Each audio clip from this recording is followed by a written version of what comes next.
우리가 무엇을 하든지 그 주님 안에서 생각하고 하면 됩니다. 그렇죠? 저 자신부터 100% 주님 안에서 다 생각하고 말하고 그러면 참 좋겠는데 그게 잘 안 되더라고요.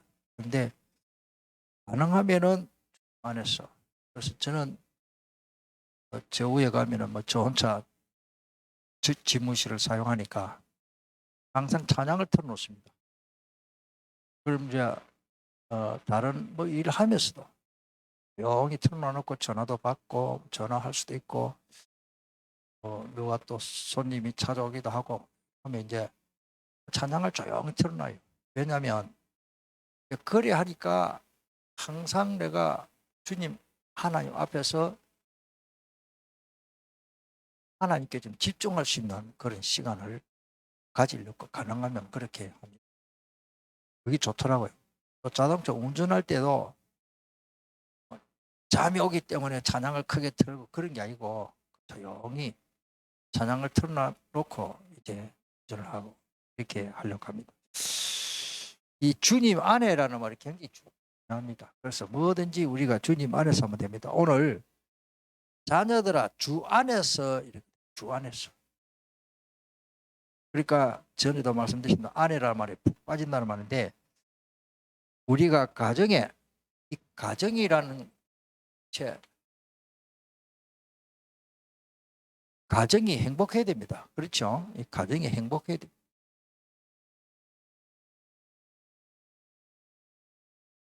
근데 말씀대로 하면 행복한데 내가 행복을 내가 하려고 노력하기는 어렵더라고요. 알아서 말씀대로 그 말이 주님 안에 있어요. 누구든지 결혼하면 행복하게 살고 싶지 해놓고 그런데 이게 쉽지 않습니다. 정말로 주님 안에 있으면 되는데 주님 안에서 생각 안 하니까 말씀대로 안 하니까 그렇게 되는 거죠. 그래서 이 가정은 그러고 이제 가정에 행복해야 되고 가정에는 하나님이 자녀의 결혼을 하면 자녀의 생산, 자녀 축복을 주신 게 참 감사하죠. 안 생기면 어쩔 수 없고 또 하나님이 한나에게 태의 문을 닫았잖아요. 왜? 하나님이 더 좋은 아들을 주시려고. 아멘. 그러니까 또 전에 우리 뭐 개인 이야기 우리 호길 장로님 같은 분이 참 좋은 분들인데 아기가 없어요. 그러니까 렘트를 키우기 위해서 그렇게 사역을 하고. 하여튼 우리가 자녀의 축복, 이 자녀를 또 자녀가 잘 돼야 됩니다. 하나같이 자녀들이 잘못되면 이게 부모가 또 마음이 아픕니다. 그래서 이제 자녀가 잘 돼야 되고 이런 걸 전부 이게 말씀이 기준입니다. 하나님 말씀 안에서 이게 이제 그 말이 안에서 첫 번째로 부모에 관한 자녀의 도입니다.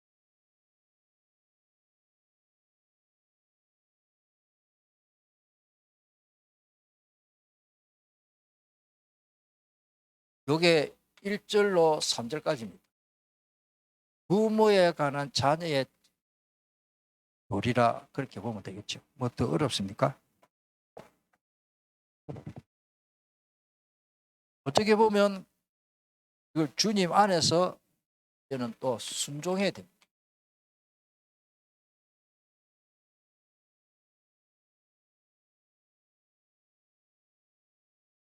아무리 내가 하고 공부 잘하고 해도 부모가 말하는 거하고 내 생각 다릅니다.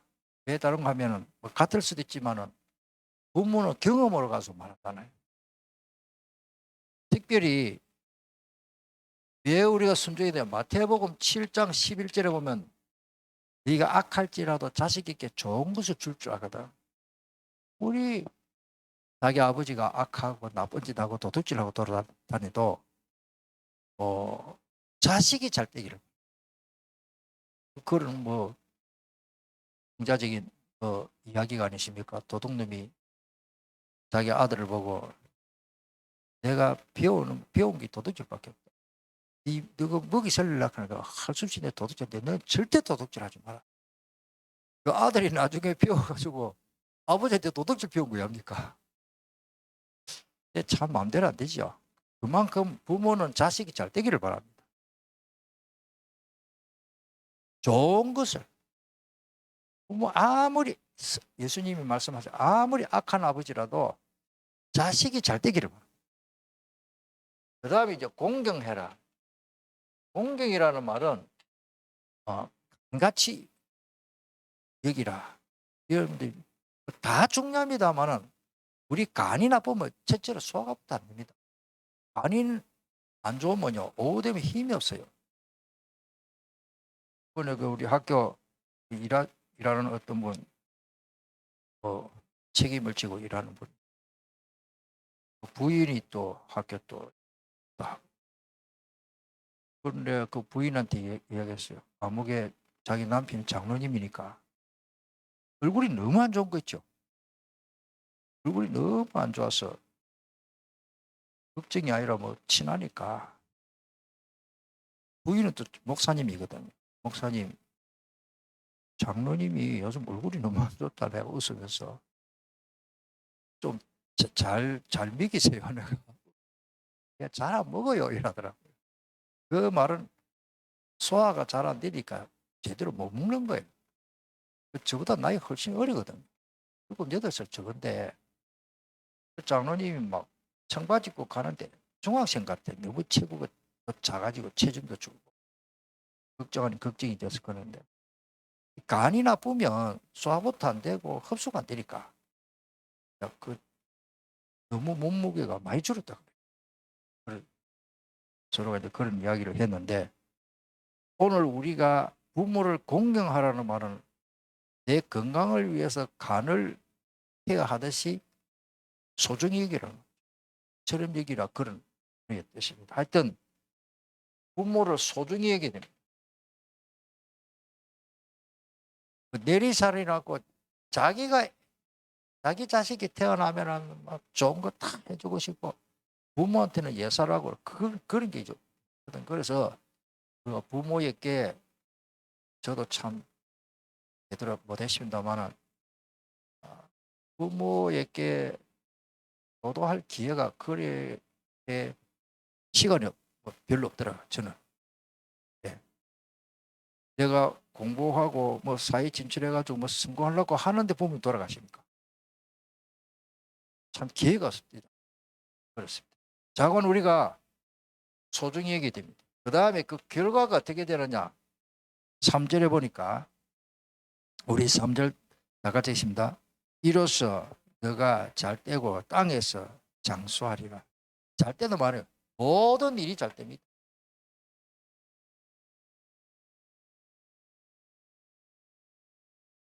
일단은 우리가 부모에게 순종하고 공경하는 제대로 부모를 잘 공경하는 사람은 그 사람은 잘 됩니다. 우리 사회를 보면 성경에도 있지만은 실제로 그렇습니다. 땅에서 장수하리라는 말은 장수라는 말이 오래 산다는 뜻도 있지만 건강하게 이렇게 우리가 이 땅에 살면서 건강의 축복이 큽니다. 하나님이 부모를 공경하면 잘 되도록 했습니다. 이것도 우리 10계명 중에 부모를 공경하는 말이 5번째로 나옵니다. 1계명부터 4계명까지는 하나님이 관한 거예요. 사람 이웃에 관한 거는 뭐요? 5계명부터 10계명까지인데 살인하지 말라. 그보다도 더 중요한 것이 부모를 공경해요.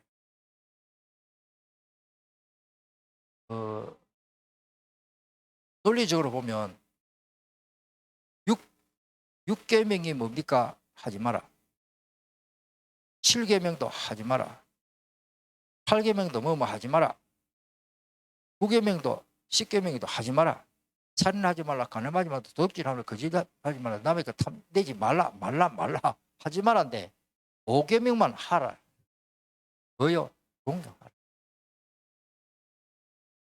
하나님이 주시는 계명이기 때문에 우리가 자, 그러고 둘째로는 자녀에게 관한 그 부모 아버지죠. 아버지가 할 엄마도 포함되죠.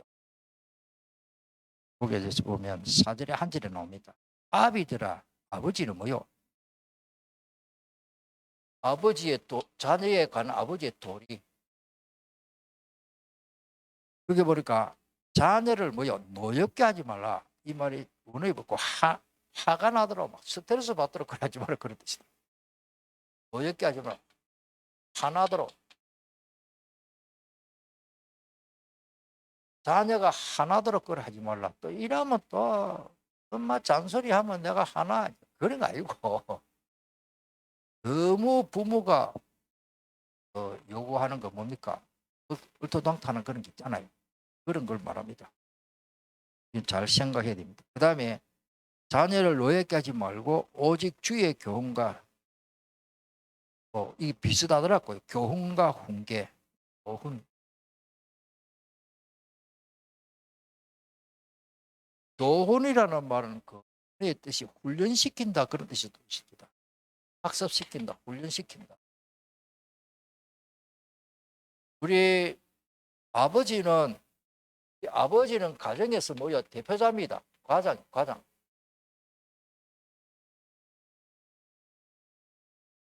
가정에서 대표자입니다. 가장입니다.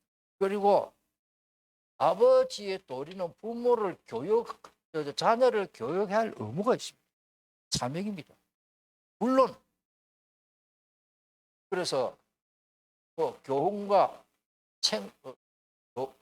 교훈과 그다음에 훈계 비슷한 그 내용입니다. 훈계 요거는 또 우리 디모데후서 3장 16절로 쭉 보면 하나님의 말씀은 교훈과 책망과 바르게 한 거 의료 교육에 유익하다. 그런 걸 좀 참고하면 좋겠습니다. 하나님의 말씀을 가지고 우리가 뭐를 갖고 교훈합니까? 아버지가 막 무조건 아이들한테 뭐를 하면 됩니까? 그게 아니고 하나님의 말씀으로 양육해야 됩니다.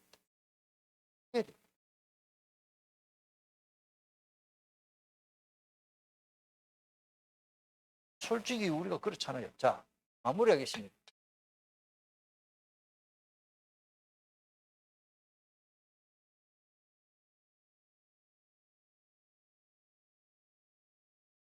모든 종교의 가르침이 있습니다. 부모 공경은 다 좋은 걸로 가르치고 있습니다만 우리가 기준이 있습니다. 자녀 교육의 기준이 뭐냐? 주 안에서 지금 하나님 말씀으로 해라. 제목을 잘 생각하면 됩니다. 주님이 하신 말씀으로 해야 됩니다. 주는 하나님 말씀으로 해야 됩니다. 밖에 말씀드리신다마는 가정의 큰 축복이 뭡니까? 자녀가 잘 되는 겁니다. 우리 집에 돈이 많다. 근데 자녀들이 잘못된다. 그렇죠. 나는 막 성공하고 다녔는데 우리 아들이 이상한 거라. 신병자도 있고 막 자폐증도 있고 이러다 이제 진짜 어렵습니다. 명절 돼서 집안에 이렇게 모여서 우리 동생들 제가 장남이니까 그런 이야기를 제가 합니다. 한 명도 장애자가 없어요. 집집마다 아들 하나, 딸 하나씩 다. 우리 형제들 가정 장애자가 너무 감사한 거죠. 너무 감사합니다. 뭐 뇌성마비가 환자가 있다든지 뭐 없잖아요. 소아마비가 있다든지 그거 없거든요. 우리 자녀들이 다 건강하고 그런 사람 한 명만 있어도 참 마음이 쓰입니다. 그래서 자녀가 잘 되는 게 최고 큰 축복.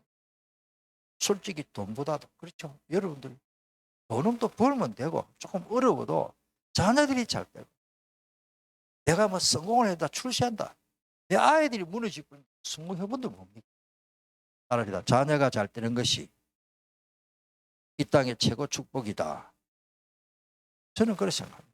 그래서 이제 뭐 그렇다고 제가 뭐 우리 자녀들 성공하도록 뭐 기도를 많이 하고 뭐 그런 건 아닙니다. 그냥 하나님 중심, 복음 중심으로 이렇게 하니까 하나님 축복을 줬어요. 자녀도 농사라 그러거든요. 내가 아무리 씨를 잘 뿌리고 좋은 종자를 심고 거름을 많이 해도 비가 안 오면 농사는 안 되잖아요. 비가 오도록 대통령이 하는 게 아니잖아요.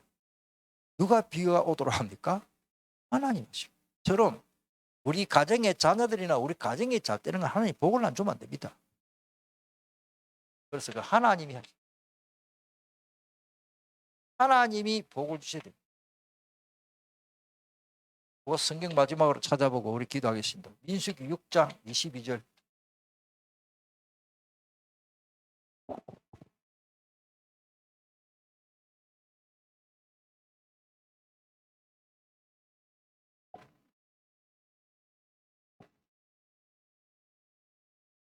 민수기 6장 22절로 27절까지.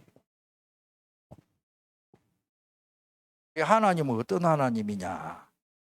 22절에 보면 여호와께서 모세에게 말씀하였었습니다. 이르시되 아론과, 이 말은 제사장. 아론은 제사장입니다. 또 그의 아들들도 제사장입니다. 아론은 대제사장입니다. 그렇다면 아론과 그의 아들들에게 말하여, 모세는 하나님의 대변인입니다. 하나님의 말씀을 받아서 백성들에게 전하는 큰 선지자입니다. 그래서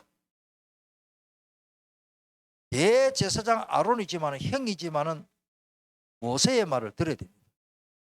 모세는 하나님의 말씀을 받아서 전하는 사람이기 때문에. 다시, 그래서 하나님이 모세에게 말씀하신 데 내용이 뭐냐? 아론과 그의 아들들에게 이렇게 말해라, 그 말이에요. 어떻게? 너희는 이스라엘 자손을 위하여 이렇게 축복을 해라. 이 말은 복을 빌어주라. 일축자거든요. 제사장은 백성들에게 복을 빌어주라라고 하나님이 그렇게 말씀하셨어요. 그때는, 그 다음에 그 앞에 아브라함 시대는 제사장이 없었습니다. 멜기세덱이 있다지만 그 앞에, 아브라함 앞에는 제사장이 없어요. 그러면 어떻게 합니까? 아버지가 제사장직을, 아버지가 그때는 족장시대이기 때문에 아버지가 자녀에게 복을 주면, 축복을 해주면 아들이 그대로 복을 받습니다. 그러니까 야곱이 거짓말 해가면서 복받으려 했잖아요. 속이가면서.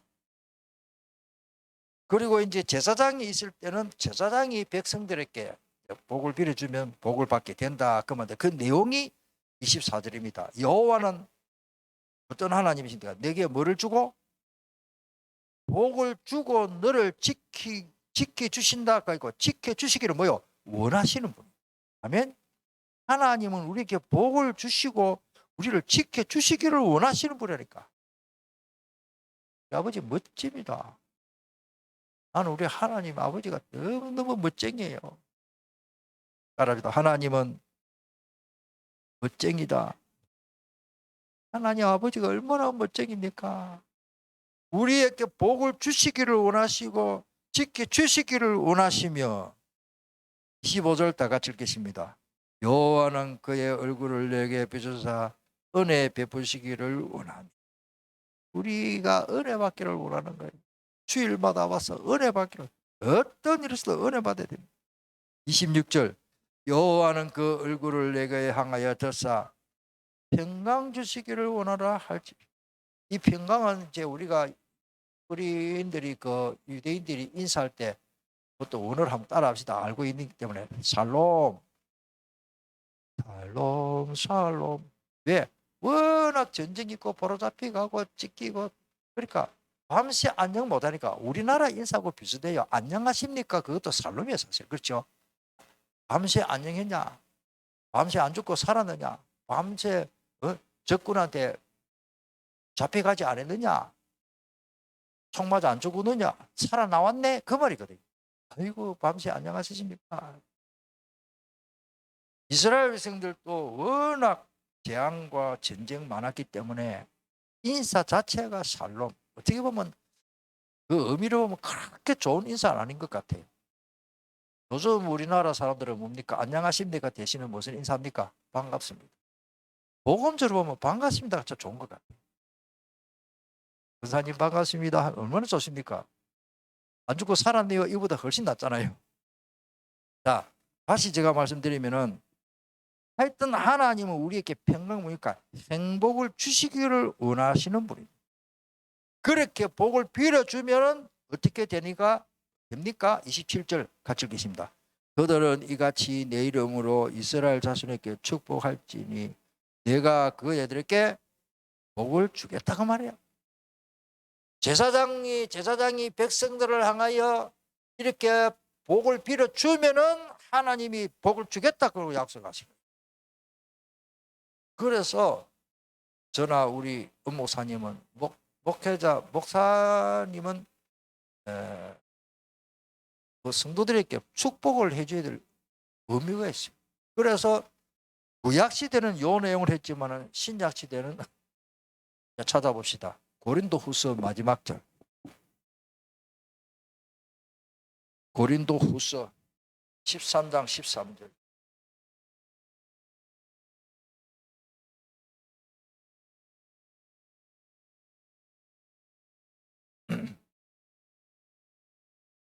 갈라디아서 바로 앞이죠. 마지막 절이 이게 축복 내용입니다.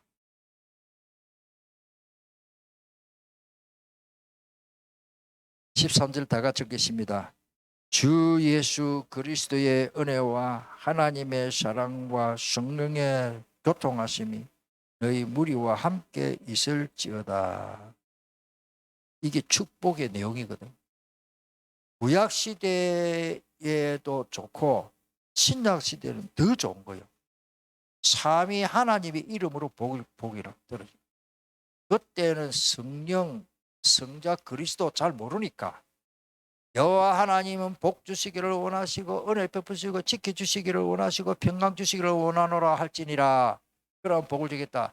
그때는 이제 그렇게 했고 하나님 여호와 하나님만 불렀고, 신약 시대는 예수 그리스도 또 하나님 아버지 또 사랑 그다음에 성령의 교통 코이노니아거든요. 교통. 이 교통이라는 것은 소통한다 말이에요. 하나님 보좌와 소통하고 또 우리 성도들 간에도 서로 소통해야 돼요. 성도들끼리 말도 안 하고 눈째리 보고 뭐 그런 사람 없겠지만 꼭 그렇다면 그거는 아닙니다. 성령님이 소통하게. 그래서 예수 그리스도의 은혜와 하나님의 사랑과 성령의 교통하심이 무리들에게 있을지어다. 거기에다 이제 우리 저도 그렇고 목사님들이 더 이제 간절해가지고 성령의 내주와 인도와 충만과 함께하심을 이제 더 확실하게 하려고 그런 부사가 더 형용사가 많이 붙죠. 좌우간 하나님이 복을 주셔야 되는데 구약시대 처음에는 족장 아버지죠. 족장 시대는 아버지. 그 다음에 제사장 복을 빌어주고, 신약시대의 사도들, 지금 이 시대는 목사님들 복을 빌어주면 복을 받게 되는 거예요. 여기까지 기도하겠습니다. 가정이 제대로 행복하고 가정이 잘 되고 스위트홈, 우리가 해가 지면 집에 오고 싶고 집에 가봐도 별거 없지만 집에 들어가기 싫은 거 보통 일이 아니거든요. 해만 지면 집에 빨리 가고 싶어. 특히 사람이 정상이 가정입니다. 집에 가기 싫으면 그 보통 문제가 아니죠. 이런 말씀들이 안 되기 때문에 아이들이 집에 가기 싫어하는 아이들 혹 있더라고. 그렇지. 그 집 나가버리잖아. 오늘 우리가 정말로 자녀들에게는 아버지의 도리는 화가 나도록 하지 말고 하나님의 말씀으로 교훈과 책망과 훈계로 훈련시켜야 됩니다. 그러나 부모에 관한 자녀의 도리는 일단은 순종해야 됩니다. 물론 불신자, 복음이 아닌 것으로 무조건 순종한 건 아닙니다. 또 부모가 쉽게 말해서 예수님 믿을 때 예수 믿지 않은 부모에게는 순종하지 마라 말이가 그 말은 아니지만, 예수 안 믿는 부모가 야 교회 가지 마라, 그럼 순종해야 되겠네, 그 말 아니다. 부모가 주님 안에서 있을 때 100% 순종하는 것이 좋습니다. 부모가 예수님을 안 믿을 때는 몰라서 순종해야 되죠. 솔직히 복음이 유익되지 않은 것을 하라면 순종 안 해야 되죠. 그렇죠? 하나님의 말씀이 위배되는 거, 부모가 모르기 때문에. 그러나 예를 들어서 뭐 일찍 일어나라, 운동해라, 밥 먹어라, 씻어라, 뭐 공부해라, 이 말은 좋은 말이기 때문에 순종해야 되겠죠. 그렇게 이해를 하면 좋겠습니다. 역시 마찬가지입니다. 부모가 그럴 때 부모 아버지의 도리, 아버지가 진짜 예수님 믿을 때 그럼 이 자녀가 예수 믿도록 해야 되겠죠. 그거만 하면 안 됩니다. 우리 함께 오늘 주신 말씀을 잡고 우리 가정을 위해서 기도합시다. 하나님, 우리 자녀들이 부모를 정말로 주님 안에서, 말씀 안에서 공경하고 순종하고, 간단합니다. 뭐 복잡한 거 8만 대장경기 외우라 해도 외워야 되는데 8만 개나 되고 8천 개가 되는 게 아니라 딱 두 단어입니다. 따라서 순종하고 공경하자. 아마 그러면 됩니다. 뭐 안에서? 주님 안에서, 말씀 안에서, 말씀대로. 자, 그러면 부모는 자식에게 뭡니까? 이렇게 복음으로 아이들이 너무 스트레스 받도록 하지 말고 교훈과 하나의 말씀으로 교훈과 책망과 바르게 우리가 이 말씀으로 양육하면 됩니다. 우리 함께 이 말씀이 우리 가정에 성취되도록 간절히 기도하겠습니다. 살아계신 주 예수님